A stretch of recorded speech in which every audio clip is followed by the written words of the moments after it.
உலக மகளிர் தினத்தை முன்னிட்டு காஞ்சிபுரம் மாவட்டம் திருப்பெரும்புதூர் சிப்காட் சாலையில் இனோவி மொபிலிட்டி சொல்யூஷன் சார்பில் மாபெரும் மாரத்தான் போட்டி நடைபெற்றது.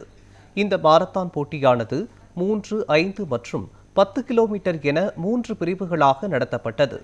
தொழிற்சாலை ஊழியர்கள் மற்றும் பள்ளி கல்லூரி மாணவர்கள் உள்ளிட்ட 1500க்கும் மேற்பட்டோர் இதில் பங்கேற்றனர். 10 கிலோமீட்டர் பிரிவை இனோவி மொபிலிட்டி சொல்யூஷன் நிறுவனத்தின் பிரசாந்த், வாசு, அரவிந்த், சந்தோஷ்குமார் துவங்கி வைத்தனர். தொடர்ந்து 5 கிலோமீட்டர் பிரிவை திருப்பெரும்புதூர் அனைத்து மகளிர் காவல் நிலைய ஆய்வாளர் தமிழ்ச்செல்வியும் மற்றும் 3 கிலோமீட்டர் பிரிவை JK ஃபெனர் நிறுவனத்தின் மனிதவள மேம்பாட்டு தலைமை அலுவலர் பஹரத்துல்லா மற்றும் இந்தியாவின் முதல் மனிதவள மேம்பாட்டு திருநங்கை அலுவலர் மதுமிதா கொடியசைத்து துவங்கி வைத்தனர்.